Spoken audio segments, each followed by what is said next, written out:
Hello everyone! Interstellar showed people that science fiction can be both captivating and thought-provoking, exploring personal stories, environmental issues, and our connection to nature. The creators of this movie aim to weave a grand narrative that allows the characters to truly shine. Let's see if they accomplish their goals. The film takes us to the Earth of the future.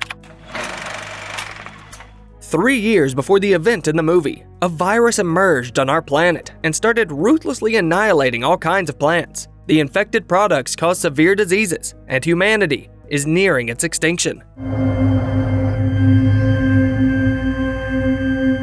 Oxygen levels on Earth are dropping because there's not enough forest to reproduce it. Soon, the air will become unbreathable. The planet is also experiencing an upsurge in natural disasters due to changes in the atmospheric makeup. Scientists around the world are struggling to create a vaccine, but their efforts don't amount to anything, so mankind chooses another path: to flee to another planet. There's a bold project on the table, courtesy of researcher Dr. Stephen Ross. The relocation project is based on ancient artifacts discovered 8 years before the epidemic began. Stephen Ross speaks about it at the meeting. The first artifact made warp jumps through space possible. The second one, shaped like a sphere, is designed to create the right conditions for humanity to live comfortably on a suitable planet. According to the researcher, this is the artifact that shaped Earth as we know it 4 billion years ago. The artifacts were left behind by some mysterious extraterrestrial intelligence, and humans got the message just at the right time. Humans have created exact copies of the artifacts, with all their specs and properties. Based on their findings, they've built an intergalactic unmanned vehicle and used it to find a planet in the test system suitable for terraforming. The unmanned vehicle completed a jump to the solar system tests and returned with information and samples that confirmed our theories. After thoroughly researching the mysterious archaeological finds, scientists have figured out a way to control the artifacts using a unique language. These commands can be issued by tracing specific patterns on a special tablet.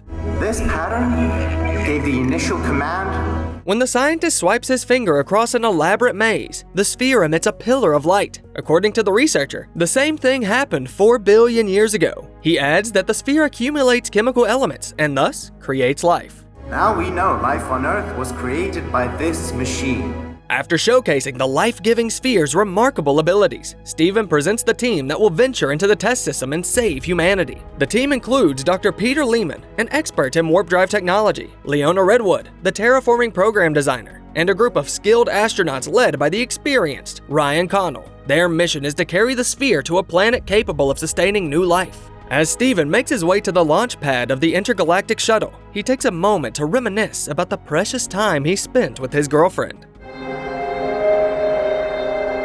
But when he looks at the ship, his gaze is full of determination. Ross moves towards the shuttle while his girlfriend struggles to make it to the launch pad to say her goodbyes. But the engines have no regard for her feelings, so they carry the crew off to new destinations. Steve's girlfriend is too late. Her eyes are welling up with tears as she watches her beloved fly away. The shuttle prepares for a warp jump. The scientists are tinkering with the strange engine that looks like a ball of biomechanical snakes. Simultaneously, they speculate about where the creators of this amazing technology have gone and propose a theory that it could have been a dying civilization. At this moment, a strange black slime comes out of the terraforming sphere that appears to be alive, but no one from the crew notices it. While quoting Neil Armstrong, the first man to set foot on the moon, the crew prepares for a warp jump. Everyone take their seats and discuss their worries about the mission, but they all agree that everything will be fine. Some pray, some try to concentrate on solving the Rubik's Cube, and Steven puts on his favorite track. The team tweaks the settings, punches in the coordinates, initiates the engage command, and the spaceship begins its journey into uncharted territory toward their new home. Unfortunately, fate has other plans for the explorers. The strange entity was ready and decided that flying to the test system wasn't part of its plans. The predatory creature has its own goals. All of the shuttle's displays show a critical error alert, and the explorers pass out. The shuttle comes out of the portal, and everyone slowly recovers from the extreme G-force. The navigation system showed that the jump didn't lead to the original coordinates. Stephen decides that Peter, The crewman in charge of the engine is to blame for that. However, the latter replies that he did everything according to the protocol. Ross doesn't like his answer. He relieves Peter of his duties and sends him to his bunk to think about what he did. Permission to check the engine. No. You're relieved of your duties. Stay in your bunk until I say otherwise. It's not clear what good this would do, but Steven is in charge of the mission, and he believes that punishment is the best way to go. Peter obeys and leaves. We then see Ross, who is missing his girlfriend who stayed on Earth. The explorer clearly doesn't have a good grasp on physics, because in the flashback, he tries to impress his girlfriend with some nonsensical take on the Dirac equation. Wearing a serious expression, the scientist explains that this equation describes how two particles become forever intertwined and can sense each other regardless of the distance between them. It's possible that those cataclysms on Earth were caused by Paul Dirac turning in his grave after hearing these words. However, the important thing is that the girl is deeply impressed. The flashback comes to an end. We see the explorer in some kind of cave. He inputs a pattern into his tablet, but something is clearly wrong. The light is flickering. On the spaceship, the team is struggling to figure out how to escape from their predicament. They've come to realize that the success of their mission is in jeopardy due to a bizarre fourth dimension and unfamiliar coordinates that have transported the ship to an unknown location in the universe. In the midst of it all, Peter decides to defy orders and switches off the surveillance camera. Suddenly, the bridge crew gets an alert indicating that one of the shuttle's airlocks has unexpectedly opened. The bewildered explorers attempt to establish communication with that compartment of the ship, but all their efforts prove fruitless. As if things weren't already chaotic enough,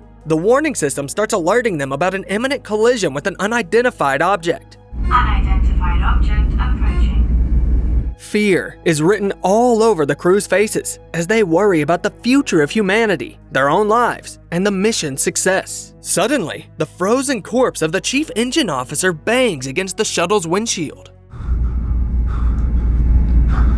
Leona is scared and starts crying, while the rest of the team tries to calm her down. One of the crew members notes that Peter disobeyed Steven and went to check the engine, which was the cause of his untimely death. In his opinion, Peter killed himself when he realized that his mistake had jeopardized the mission. Leona says that she knew him well, and they've even worked together. Peter certainly wouldn't have done something like that because he was stubborn and liked challenges. Steven angrily confronts Leona, saying that it's the humanity's imminent demise that they need to be concerned about, not Peter's death. The shuttle continues to drift in space, and David shares that he decided to join the mission to do something useful to save the people on Earth after losing his daughter. But now, he feels even more useless than he did back on his home planet. Ross reassures him and tells him that there is a way out. Steven asks the captain if there is any progress in establishing their location. Richard replies he's got nothing. But Ross isn't the one to give up easily, so he requests the information from the probes regarding the planet closest to the spaceship. Although it's the first time we hear about the probes, the data from them has just come in, and it says that the planet is potentially even better than the one they were originally headed to. The mission commander is excited about landing there and changing the plans. It seems to him that Providence itself has brought them there. He even says that if given the choice between Earth 2 in the test system and this planet, he would have opted for this one.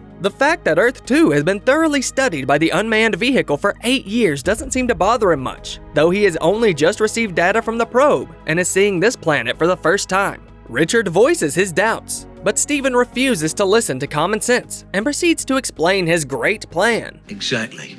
Stupid fucking idea. He decides to land and terraform this planet. Ryan, the mission's chief astronaut, argues that they really shouldn't. Richard agrees with him. He says that the atmosphere is unstable, and there may be problems during landing. Ross has already made the decision for everyone, and he has enough authority to execute his plan. Undocking sequence initiated.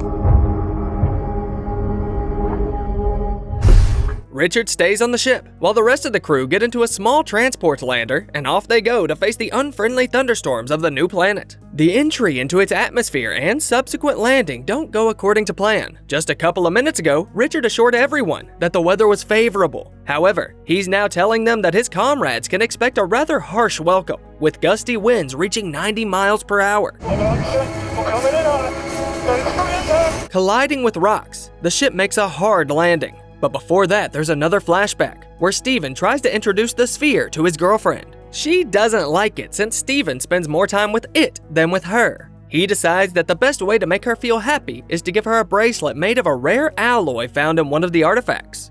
The sphere is our salvation, and you are mine. At this time, Richard tells the crew that the lander, which first nearly burned up and then hit rocks, is still almost intact, but they're out of fuel now. To all the frustrated exclamations, Stephen replies that they have no reason to get back to the ship for the next 4 years. They need to get the sphere up and running. That's their priority. The members of the expedition note that the wind pushed them far away from the planned point of landing, and there are no suitable conditions for the activation of the artifact. Ross decides to take the sphere to a nearby cave and activate it there. The team obediently takes the white sphere and disembarks. Suddenly, a strange and mysterious slime, clearly of otherworldly origin, oozes from the lander. The crew carries the sphere into the cave. Their suits are complete with cozy beanies, right? I mean, who needs helmets on an unfamiliar planet? After giving a heartfelt speech and noting that the planet exceeds all his expectations, Stephen commands the team to start deploying the sphere. Meanwhile, Richard notices the slime that stains the walls and floors of the spaceship in orbit. The sphere opens up,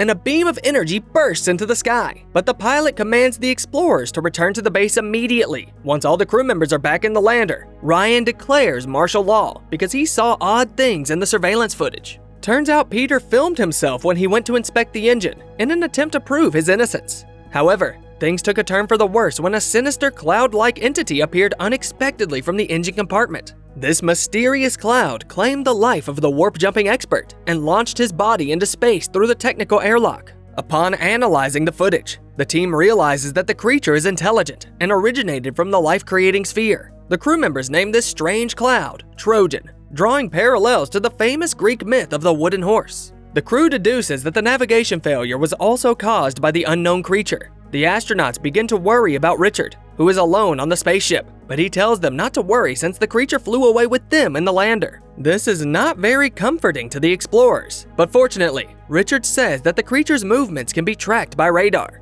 Turns out it has decided to reconfigure the sphere in the cave and create conditions that are suitable for itself and not for the humans. On a different program than the one we've uploaded. Stephen wants to go back to the cave and try adjusting the sphere settings, but Ryan says that the threat must be eliminated first, and he will now be in charge of the mission. He relieves Stephen from his duties. Leona tries to defend Stephen, but Connell reinforces his point by saying that Ross knew about the anomaly back on Earth, but didn't say anything to anyone.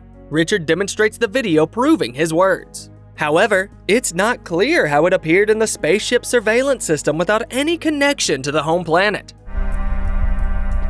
Stephen says there's no point in discussing the anomalies, but the crew blames him for Peter's death. Stephen retires to his quarters. There's a flashback again. This time, we see the same research cave on Earth. Stephen says he feels sorry for David, who has lost his daughter, and apologizes for not being able to make it to her funeral. He tries to talk David out of the mission, but he decides to go anyway.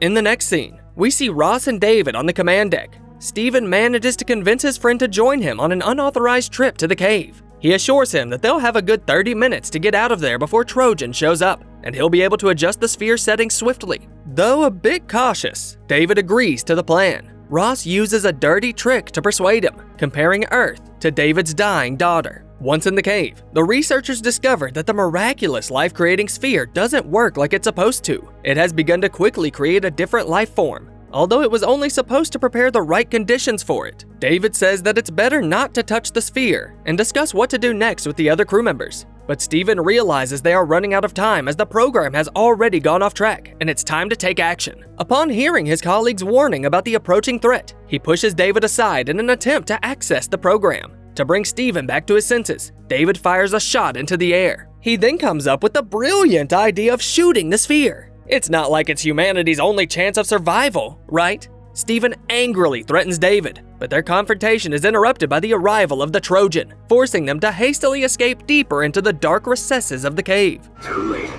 It's already here. After waiting in the darkness, Stephen and David decide to flee back to the lander, but the predatory creature follows them. But when it almost catches up with them, it bumps into the closed door of the lander. Before leaving, Ross says he will kill David next time if he interferes with the mission. The threat is gone, but inside, the reckless scientists are confronted by Ryan, who isn't happy with their disobedience. He reprimands Stephen, causing David to leave feeling confused and angry towards his companion. As a final argument, Ryan punches Ross in the teeth. At that moment, the ship's airtight seal is broken, revealing the presence of the alien creature that somehow managed to sneak aboard. Just as Leona steps out of her bunk, she finds herself surrounded by a spreading layer of slime that has taken over the entire ship, as the dark corridors are suddenly illuminated by flashing red lights, making the parallel with Ridley Scott's movies all too obvious. Ripley, Leona, is walking down the hallways in her underwear and meets Frank. Together, they make their way to the lab. The monster disables the life-supporting systems and cuts off the oxygen supply. It gets harder to breathe. Suddenly, Trojan appears out of the darkness and charges at them. Frank pushes Leona out of the lab, sacrificing himself. Leona escapes to the bridge with the rest of the crew. At this point, Ryan pulls out a gun and once again accuses Steven of being the one who derailed the mission. Trojan is trying to make its way inside. It has already shut down the generators, disrupting communication and surveillance systems. Ross comes across the final video footage taken from space, revealing the Predator as it searches for an entry point into the lander. Eventually, it finds a weak spot in the cooling system where the hole was the thinnest. Steven says they need to get the power back on and knock Trojan off the ship. David thinks the creature is intelligent and says that putting Ross's plan into action would be pure suicide. Steven plans to reroute all power to the backup generator, which currently powers the life support systems, but they will have to make their way to the switchboard blind because the alien invader is invisible. It can only be seen through its effect on the electrical devices around it. Ross volunteers to do this, and Ryan promises to cover him. Steve manages to get the power back on. Communications and video surveillance are back online. At the last moment, a cable saves Ryan and Ross. The alien creature got close, but luck is on the side of the scientist and astronaut. Steven realizes that the electrical interference caused by the monster disrupts the equipment, and the best strategy to deal with it is to flee. Just like in a Spanish bullfight where people run away from charging bulls through the streets for the sake of thrills. Another great plan from the great mind. Not a great plan. Ross puts everyone in position and volunteers to be the bait to stand near the central airlock and lure the creature out. Ryan is the first one to confront the alien. He lures it out and locks it in a narrow space, clearing the way to the airlock. Leona acts next. She lets Trojan out, opens the airlock and hides in the technical compartment. Steven decides not only to lure the monster out, but also to fry it with the engine by getting the timing right.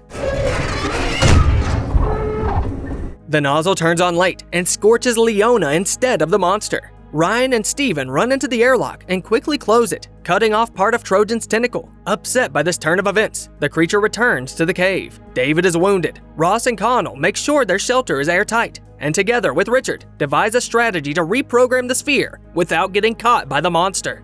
By the way, the monster unexpectedly morphs into something resembling either the robot dog from Boston Dynamics or a bizarre biomechanical worm composed of numerous smaller worms. Another flashback brings us into a lab on Earth, where Ross's girlfriend tries to talk him out of flying the week before the mission. She says that the scientist isn't even an astronaut and would be more useful on Earth, designing a vaccine against the virus. She also informs Steven that she is pregnant and doesn't want to let the father-to-be go on the dangerous mission, but he remains adamant and goes anyway. I need to save the Earth.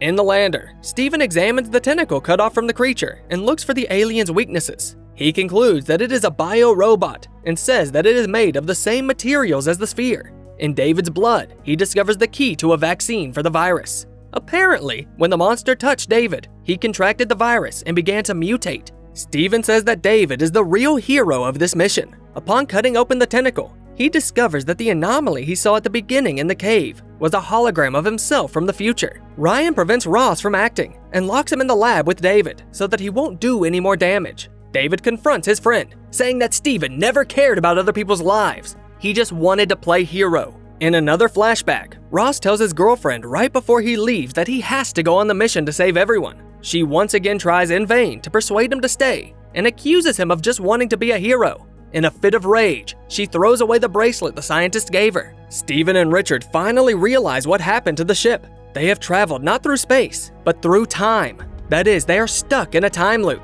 They realize this when they see a chipping on the bracelet Steve gave to his girlfriend, and the same one on the fragment that flew off the sphere when David fired at it. As the bracelet is made from a part of the life-giving sphere, a message can be written on it, and it will appear on the bracelet in the future. It's a potential communication channel to transmit data about the bacteria found in David, which is the key to the vaccine. The sphere's story also turns out to be not as simple as it seemed. Its original intention was to populate Earth with other creatures, but it didn't function properly, leading to the emergence of humans. Steve engraves his message on the future bracelet.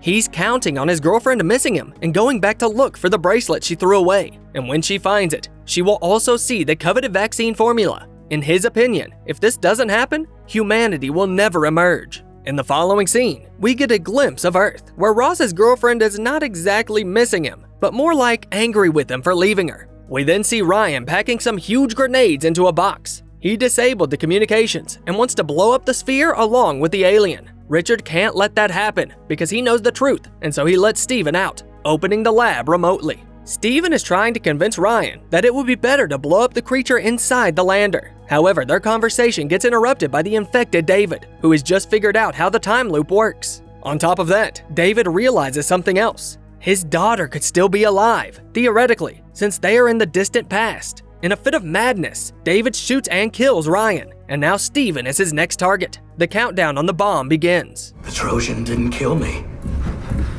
And it doesn't do anything without a reason. David slowly walks around the room and shares his newfound ideas, while also trying to shoot Ross. David says that the monster chose him and that humans appeared by mistake, so he will help the alien populate the Earth with its own species. David barely resembles a human himself, covered in scabs. During the firefight, the alien monster makes its way inside the capsule, but gets shot in the, forehead, I guess? This gives Steven time to escape. At one point, David catches up with him, but Trojan spares no one and pierces his failed henchman with a huge, sharp spike.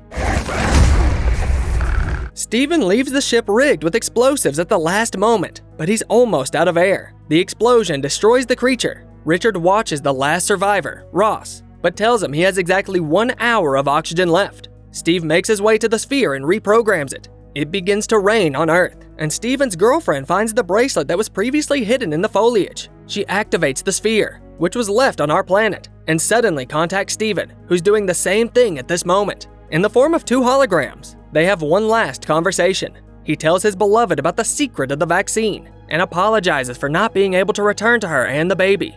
The air runs out, and Ross dies, giving life to Earth. The final shots show the revitalized Earth and Steven's girlfriend. She is rocking a stroller with his baby.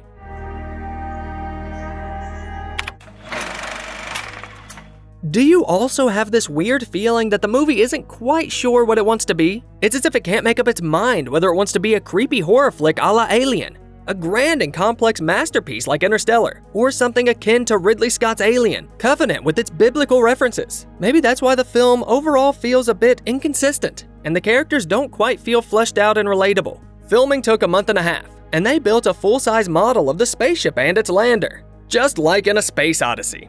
As always, check out the name of the movie in the video description. Meanwhile, tell us in the comments, can you point out any glaringly obvious inconsistencies in the plot? Or did the overall story make sense to you? Don't forget to subscribe to the channel and hit the like button to see even more cool recaps.